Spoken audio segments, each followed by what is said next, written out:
사무엘하 13장 1절부터 22절까지 같이 읽겠습니다. 13장 1절부터 22절까지 저와 여러분이 한 절씩 교독하여서 읽어보도록 하겠습니다. 13장 1절부터 22절까지입니다. 사무엘하 13장 1절부터 22절까지 저와 여러분들이 한 절씩 교독하여 읽고 마지막 구절은 같이 합독하여 읽도록 하겠습니다. 제가 1절부터 읽겠습니다. 그 후에 이 일이 있으니라. 다윗의 아들 압살롬에게 아름다운 누이가 있으니 이름은 다말이라. 다윗의 다른 아들 암논이 그를 사랑하나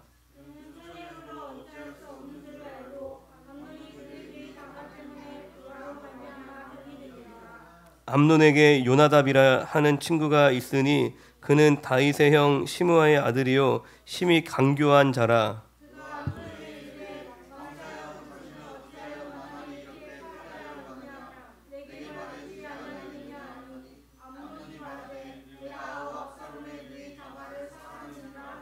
요나답이 그에게 이르되 침상에 누워 병든 채 하다가 내 아버지가 너를 보러 오거든 너는 그에게 말하기를 원하건대 내 누이 다말이 와서 내게 떡을 먹이되 내가 보는 데에서 떡을 차려 그의 손으로 먹여주게 하옵소서 하라 하니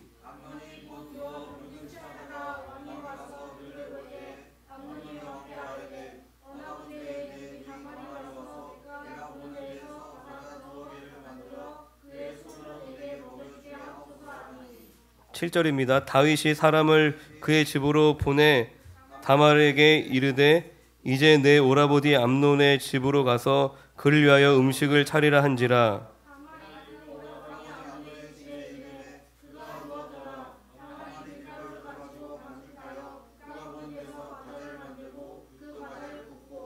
그 냄비를 가져다가 그 앞에 쏟아 놓아도 암논이 먹기를 거절하고 암논이 이르되 모든 사람을 내게서 나가게 하라 하니 다 그를 떠나 나가니라.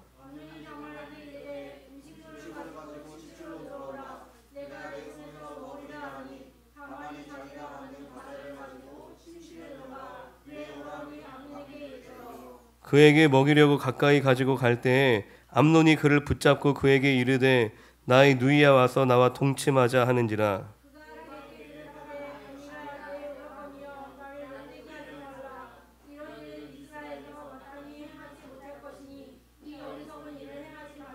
내가 이 수치를 지니고 어디로 가겠느냐. 너도 이스라엘에서 어리석은 자 중에 하나가 되리라. 이제 청하건대 왕께 말하라. 그가 나를 내게 주기를 거절하지 아니하시리라 하되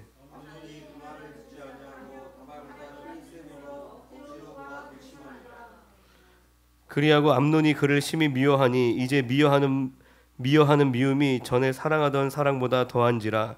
암논이 그에게 이르되 일어나 가라 하니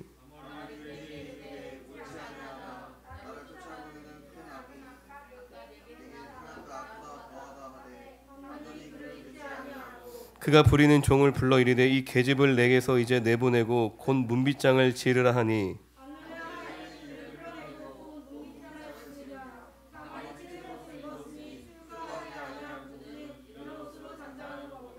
다말이 채를 자기 머리에 덮어쓰고 그의 채색 옷을 찢고 손을 머리 위에 얹고 가서 크게 울부짖느니라.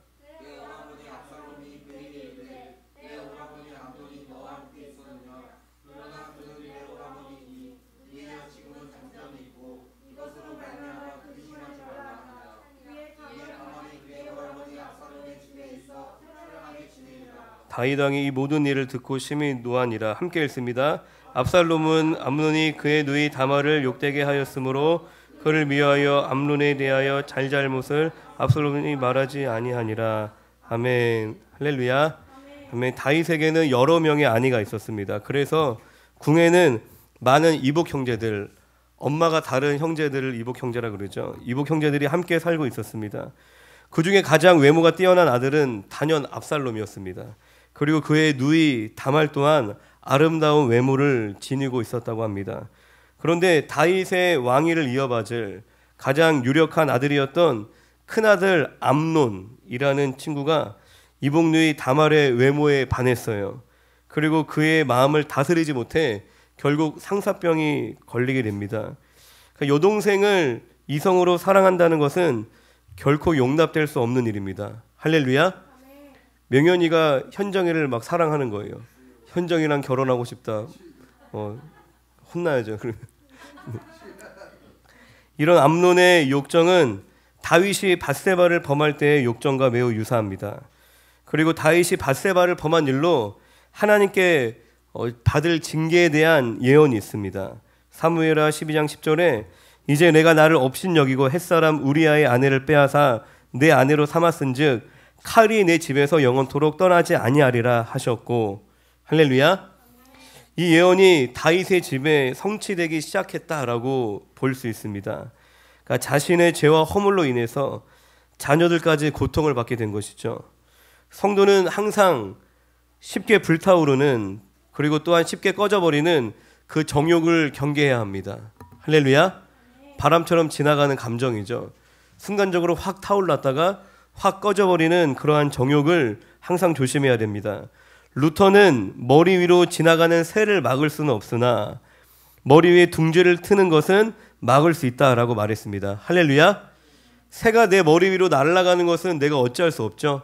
하지만 새가 내 머리 위에 앉아서 내 머리에 둥지를 트는 것은 얼마든지 막을 수 있다는 것입니다.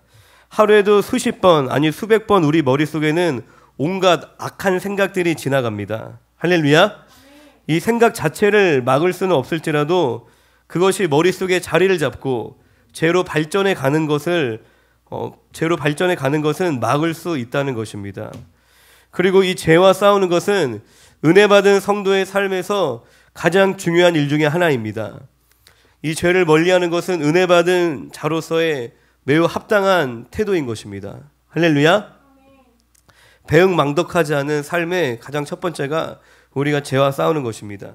내 죄 때문에 예수님이 어떤 고통을 받으셨는지 우리가 깊이 느낀다면 우리가 아무렇지도 않게 그러한 죄를 또다시 반복할 수는 없을 것입니다. 그것이 구약의 제사를 통해서 하나님께서 백성들에게 알려주시려고 했던 일입니다. 제사를 지낼 때에 그 짐승을 하나님께 드릴 예물로 바쳐질 그 짐승을 잡는 것은 예배자의 몫이었습니다. 자신이 날마다 집에서 먹이를 주고 날마다 정성껏 길렀던 그 짐승이 자신의 죄 때문에 끔찍하게 죽어가는 모습을 보게 되는 것입니다. 할렐루야. 그 모습을 보면서 예배자는 내 죄 때문에 이 죄 없는 가엾은 짐승이 죽는구나. 죄에 대한 경각심을 가지게 되는 것입니다. 그러고 집에 돌아가면 한동안은 죄를 조심하겠죠. 내 죄 때문에 가엾은 짐승이 죽었다. 여러분 강아지 키워보셨나요? 뽀삐, 예삐, 여러 강아지 옛날에 내 죄 때문에 내가 애지중지 키우던 강아지가 죽은 거예요. 얼마나 마음이 아파요. 그러면 한동안은 내가 죄 짓지 말아야지 라는 생각을 하게 될 것입니다. 마찬가지로 진정으로 은혜 받은 성도라면 결코 죄를 가볍게 여기지 않습니다.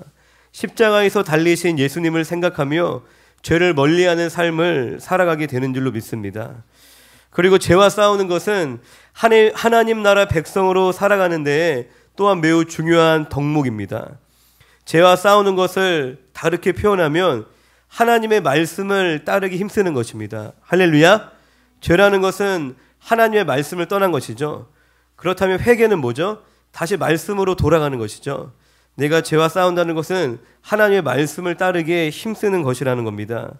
이 구원받은 성도는 이제 하나님 나라 백성이 되어서 이 왕 대신 예수 그리스도의 통치와 보호 아래에서 살아가야 합니다. 대한민국 국민은 대한민국의 헌법 아래에서 살아갑니다. 대한민국 국민으로서 의료보험이나 여러 가지 혜택을 받죠. 얼마 전에는 주민센터에서 연락 와서 갔더니 그 돈도 그냥 주더라고요. 무슨 재난지원금이라고. 그게 제가 대한민국 국민이 아니었으면 못 받았겠죠. 그리고 군인들이 이 나라를 열심히 지켜주시기 때문에 우리가 마음 편하게 살아갈 수 있는 것입니다.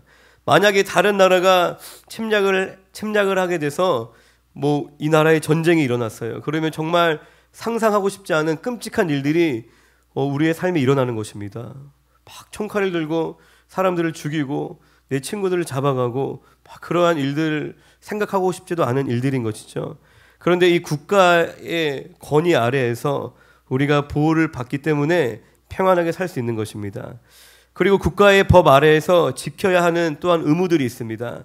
세금도 내야 하고 또 대한민국의 남자들은 또 군대를 가야 되죠. 할렐루야.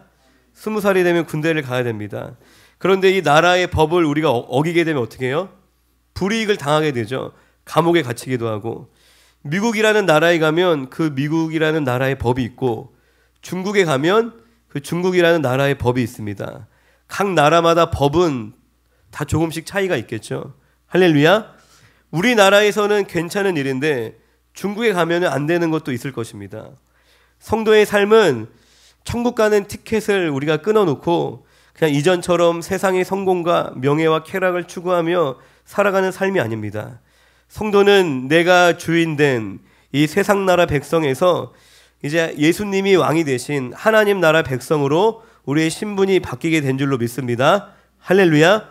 그래서 구원받은 성도는 이제 하나님 나라의 보호를 받고 그리고 하나님 나라의 법을 지키며 하나님의 통치를 받는 삶을 살아가야 하는 것입니다.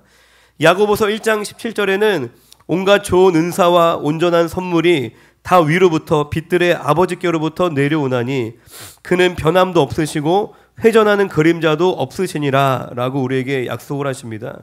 모든 좋은 것이 누구로부터 온대요? 위로부터, 빛들의 아버지께로부터. 우리 아까 찬양할 때 하나님 아빠 불렀잖아요. 할렐루야.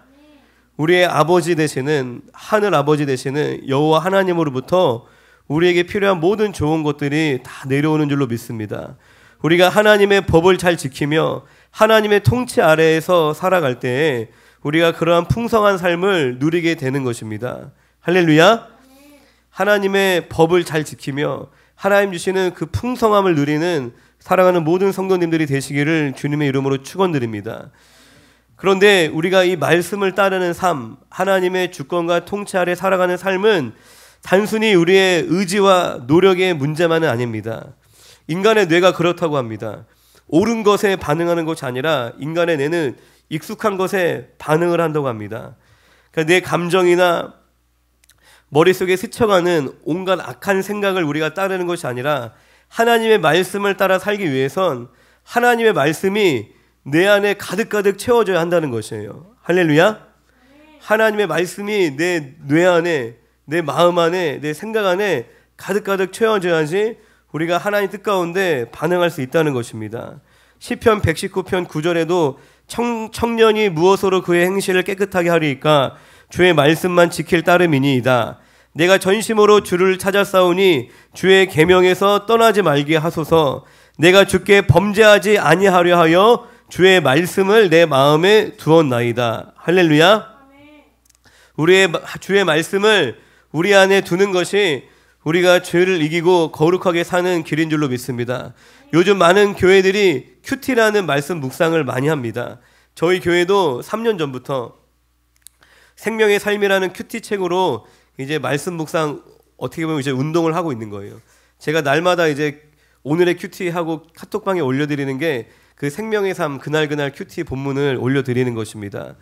이 큐티는 뭐냐면 말씀의 의미를 깊이 생각하고 말씀을 통해서 성령님께서 내게 주시는 감동을 받는 매우 유익한 시간입니다. 그런데 유대인들의 말씀 묵상 방법은 조금 다릅니다. 이 말씀을 묵상하다, 이 묵상하다를 뜻하는 히브리어 단어는 주로 하가 그리고 시야흐라는 단어가 사용되었습니다. 이 하가, 시야흐의 뜻은 여러 가지가 있습니다. 뭐 신음하다, 으르렁거리다, 새가 구구구 말하다, 그리고 속삭이다, 중얼거리다, 뭐 명상하다, 숙고하다, 뭐 되풀이하다, 뭐 이 여러 가지 의미가 있는데 이 뜻을 보면 이 깊이 생각하다라는 의미도 물론 포함되어져 있지만 그보다 많은 의미는 뭐냐면 중얼거리다, 읊조리다라는 뜻입니다. 말씀을 묵상한다라는 것이 중얼중얼 읊조리다라는 그 단어가 그 의미에 더 가깝다는 것입니다. 그러니까 읊조린다는 것은 작은 소리를 내면서 말씀을 계속 읽고 반복적으로 중얼중얼 거리는 행동을 얘기하는 것이에요. 우리가 머리를 짜내어서 말씀의 은혜를 깨닫는, 말씀의 의미를 깨닫는 작업도 물론 필요합니다. 그런데 그보다 하나님의 말씀을 우리가 계속 읊조려 보시기를 바랍니다. 말씀을 뭐 암송하면서 암송할 때 계속 반복하잖아요. 계속 읊조려 보는 거예요. 뭐 길을 걸어갈 때나 지하철을 타거나 매 순간순간 하나님의 말씀을 중얼중얼 읊조리다 보면 그 말씀이 점점 나의 노래요, 나의 고백이 되어져 가는 것을 경험하게 됩니다. 우리가 지성적으로 말씀을 파헤치기 이전에 마치 강아지가 그 뼈다구를 막 가지고 놀잖아요. 가지고 놀면서 그 뼈를 먹는 거예요. 빨아먹죠. 이 고깃집에서 이제 갈비 뜯어먹고 뼈 강아지 갖다 주면은 그거를 막 먹고 치우는 게 아니라 계속 가지고 놀아요. 강아지는 가지고 놀면서 그것을 빨아먹듯이 우리가 말씀을 맛보아 느껴야 되는 것입니다. 할렐루야. 말씀을 보자 하면 많은 성도님들이 부담스러워하는 이유가 뭔가 머리를 쓰면서 공부를 해야 될 것 같다라고 생각을 합니다. 그런데 말씀을 읊조리다 보면, 말씀을 본다는 것이 꼭 머리를 쓰는 시간이 아니라 뭔가 하나님 품에 안기듯이 이 정서적으로 우리가 힐링을 받는, 위로를 받는, 체험을 받는 그 누림의 시간임을 또한 경험하게 되는 줄로 믿습니다. 그리고 말씀을 읊조리다 보면 그 말씀이 우리의 기도로 연결이 됩니다. 할렐루야. 그걸 말씀 기도라고 그러죠. 이 말씀을 나의 고백으로 하나님께 올려드리는 이 기도는 매우 강력한 힘이 있습니다. 이 성경 말씀을 그대로 기도로 올려드리는 방법은 여러분들 조지 뮬러라는 사람 아시나요? 5만 번의 기도 응답을 받은 조지 뮬러의 기도 방법이기도 했습니다. 그리고 전 세계 목회자들이 참고하는 이 성경 주석 중에 매튜 헨리 성경 주석이 있거든요. 그 매튜 헨리라는 사람이 활용했던 기도의 방법이고, 또 맥체인 성경 읽기표라고 들어보셨나요? 성경 통독하시는 분들이 가장 많이 사용하시는 것이 맥체인 성경 읽기표를 보는데, 그것을 만든 로버트 머레이의 말씀 묵상 방법도 그렇게 말씀을 계속 중얼거리고 그 말씀을 기도로 올려드리는 방법을 사용했다는 것입니다. 앞시대를 살았던 영적인 거장들은 성경을 단순히 연구하고 공부하는 것으로만 그치지 않았고 그 말씀을 주야로 읊조리면서 말씀을 맛있게 먹었고, 할렐루야, 그리고 말씀을 즐겁게 누렸습니다. 우리 아침에 이제 다음 세대 친구들 예배 드리고 항상 뭐 하죠? 같이 한번 크게 해볼까요? 네, 말씀은 먹는 거예요. 할렐루야. 우리가 깊이 상고하고 연구하고 공부도 물론 해야 되겠지만 그보다 더 중요한 거는 말씀을 우리가 맛있게 먹고 누리는 것입니다. 할렐루야. 이렇게 말씀을 읊조리며 말씀으로 기도하다 보면 말씀과 더 친숙해지고 말씀을 더 사모하게 되는 줄로 믿습니다. 말씀과 내가 친해졌다는 것은 곧 하나님과 친밀해졌다는 것을 의미하는 것입니다. 이 친밀함이라는 것은 서로 마음이 연결이 된 것이에요. 할렐루야. 여러분들 친한 친구 있으세요? 친한 친구 있죠? 친한 친구 있으면 그 눈빛만 봐도 그 친구의 마음을 우리가 깨달을 때가 있습니다. 할렐루야. 그리고 오랫동안 함께 살아왔던 부부는 서로 뭐라 그러죠? 부부는 일심동체라고 그러죠. 남편이 속상하면 아내도 같이 속상한 거예요. 내가 겪은 일이 아닌데. 그리고 아내가 슬프면 남편의 마음도 같이 슬퍼지는 거예요. 할렐루야. 이것이 바로 연합이라는 것입니다. 내가 그리스도와 연합하였다는 것이 무슨 변신 로봇처럼 합체한 것이 아니라 내 마음과 하나님의 마음이 깊이 연결이 된 것입니다. 할렐루야. 하나님과 내가 친밀하게 사귐으로 그 마음이 깊이 연결이 된 것이 그리스도와의 연합이라는 것입니다. 이것이 무엇으로 가능하다고요? 우리가 말씀을 사랑함으로 하나님과 친밀함을 누리는 성도들이 누리게 되는 것인 줄로 믿습니다. 우리가 말씀을 사랑하고 하나님의 마음으로 충만한 성도는 내 순간적인 감정이나 또한 스쳐 지나가는 악한 생각들을 넉넉히 이기는 줄로 믿습니다. 그리고 하나님의 뜻과 마음을 따라 또한 승리하는 삶을 살아가게 되는 줄로 믿습니다. 주야로 말씀과 동행하는 사람 속에서 이 말씀의 저자이신 성령님께서 역사하시기 때문인 것입니다. 다윗은 순간적인 욕망을 억제하지 못해서 하나님께 큰 징계를 받게 됩니다. 이 죄라는 것은 매우 달콤합니다. 할렐루야. 죄라는 것은 매우 달콤하지만 그 결과는 매우 쓴 거예요. 그래서 고난보다 더 무서운 게 뭐예요? 유혹인 거예요. 고난보다 무서운 게 유혹입니다. 제가 얼마 전에 이제 김주환 목사님이 설교하실 때 듣게 됐는데, 이제 북한의 지하교회에서 정말 목숨을 걸고 신앙생활 하시던 분이 대한민국으로 탈북을 하셨대요. 그런데 지금 어떻게 살고 계시냐면 완전히 술에 쪄들어서 폐인이 되셨다고 합니다.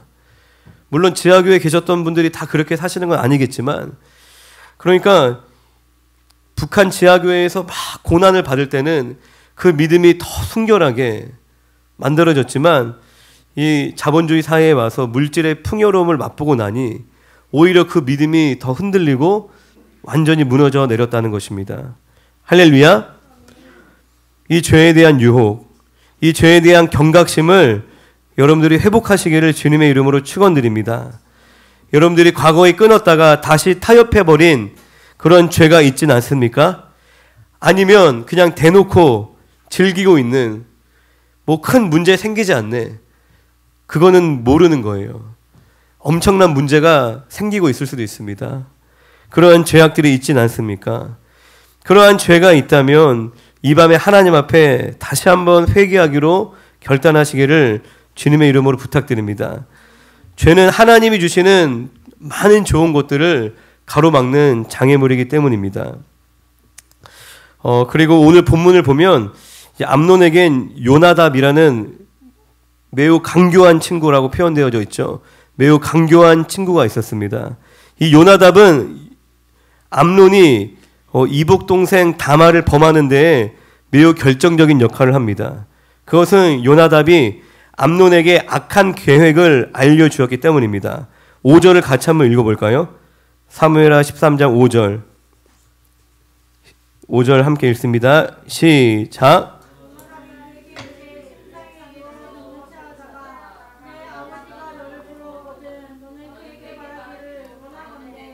내 누이 다말이 와서 내게 떡을 먹이되 내가 보는 데에서 떡을 차려 그의 손으로 먹여주게 하옵소서 하라 하니.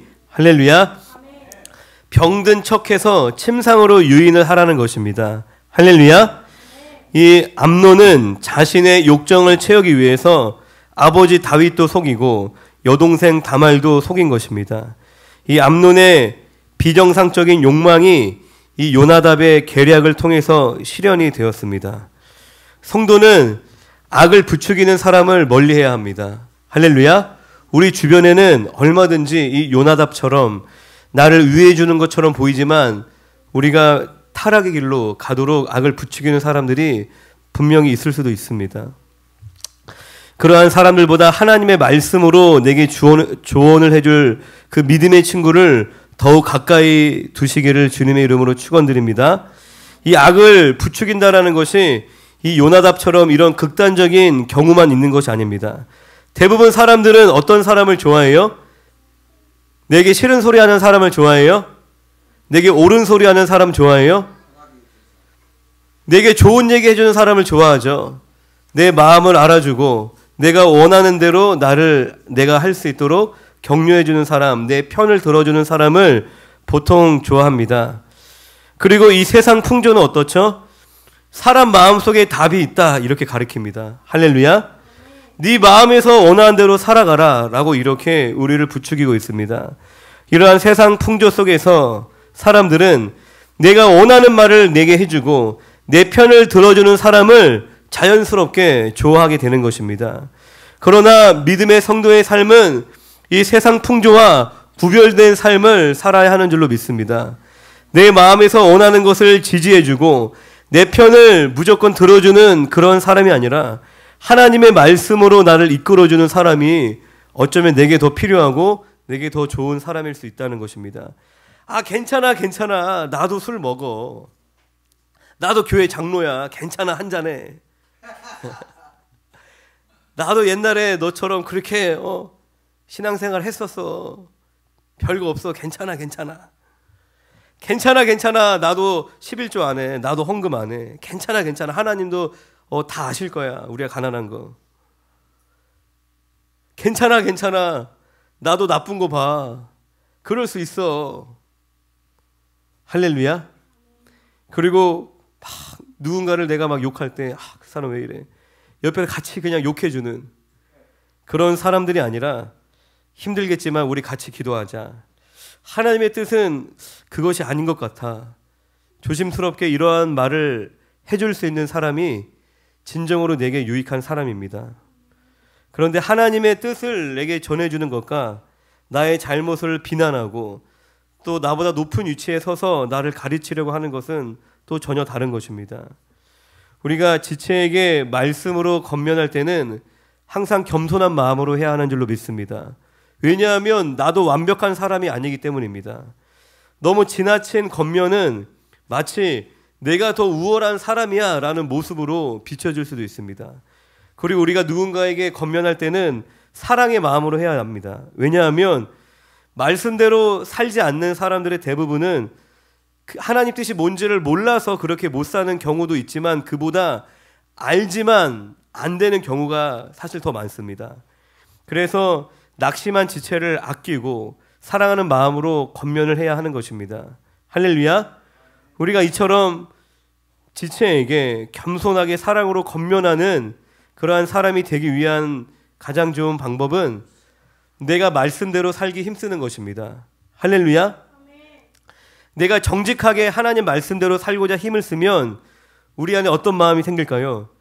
내 안에 성취감과 막 자신감과 와, 내가 말씀대로 살고 있구나 라는 의로운 마음을 가지게 되는 것이 아니라 내가 정직하게 하나님 말씀대로 살고자 할 때 오히려 내가 하나님 말씀대로 정말 살 수 없는 그러한 존재이구나, 그러한 연약한 자임을 오히려 깨닫게 되는 줄로 믿습니다. 할렐루야. 그런데 그것이 실패가 아니라 그것이 하나님의 은혜인 것입니다.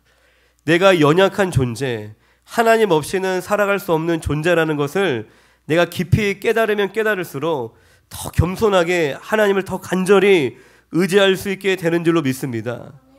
얼마나 감사해요. 실패도 은혜인 거예요. 내 한계를 만났을 때도 은혜인 거예요. 내 힘으로 되지 않을 때도 은혜라는 것입니다.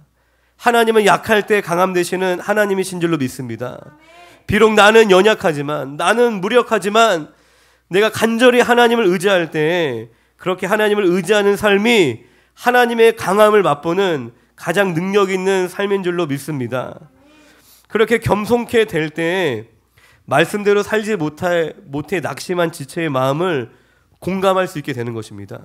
나도 그렇게 살아갈 수 없기 때문에 말씀대로 살지 못해 아파하는 지체의 마음을 공감할 수 있는 것이죠. 그런 권면을 하더라도 사랑으로 권면하게 됩니다. 야, 너 그것도 못해. 왜 너는 그렇게 사냐? 이해가 안 돼. 쟤 왜 저러지? 그거는 자기 자신을 모르는 거예요. 말씀대로 사는 게, 누군가를 용서하는 게, 사랑하는 것이 얼마나 힘든지를 내가 깊이 깨달았다면 조심스럽게 말할 수 있게 된다는 것입니다. 그러나 자신이 말씀대로 살려고 하지 않으면 인간은 어쩔 수 없어요. 타인을 비난할 수밖에 없고 인간은 어쩔 수 없습니다. 마음이 교만하여 높은 위치에서 주변 사람들을 가르치려고 들게 되는 것입니다. 할렐루야. 말씀을 정리합니다. 우리가 순간의 정욕을 이기지 못해서 하나님께 징계받는 모습을 우리가 말씀을 통해 보았습니다. 마음은 원이로되 우리는 매우 연약한 존재인 줄로 믿습니다. 우리가 말씀을 가까이 할 때에 이 말씀이신 하나님을 알게 되고, 또한 우리가 그 하나님을 의지할 때에 우리는 승리하는 믿음의 삶을 살게 되는 줄로 믿습니다. 제가 광고 드린 것처럼 오늘부터 이제 삼겹줄 기도회가 다시 시작됩니다. 이제 다시 소그룹 모임을 가질 텐데 한 달간 여러분들 지체들과 이 영적인 교제를 누리시기 바랍니다. 우리가 서로 말씀으로 권면하고 서로를 마음을 다해 중보하는 그 영적인 친밀함을 성도 안에 누리시기를 주님의 이름으로 부탁드립니다. 그리고 한 달간 여러분들 각자 결단하여서 말씀을 함께 묵상하기를 원합니다. 이번 텀에는 신앙 서적을 읽지 않고 같이 큐티를 할 거예요.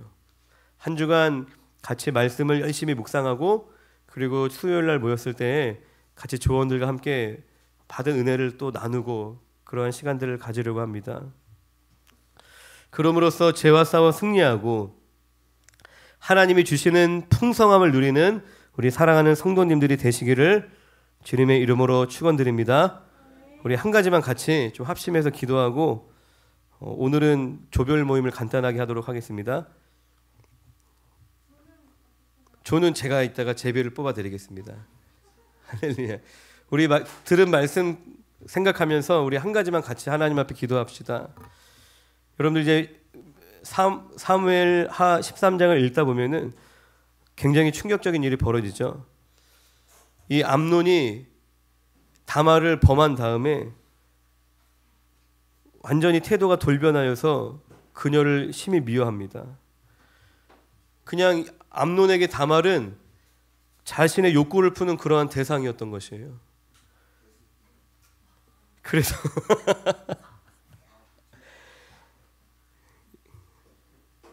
그래서 다말이 어떻게 해요? 막 울부짖어요. 옷을 찢고 죄를 뒤집어 쓰고. 이 죄라는 것은 파괴시키는 겁니다. 죄라는 것은 내 인격만 파괴시키는 것이 아니라 그리고 나중에 압살롬이 어떻게 하죠? 암논을 죽여버립니다. 이 죄로 인하여서 한 사람의 인생이 파괴가 되고 한 가정이 무너져 내린 것입니다. 여러분들 죄의 속성은 파괴예요. 우리가 이 시간 하나님 앞에 같이 회개합시다.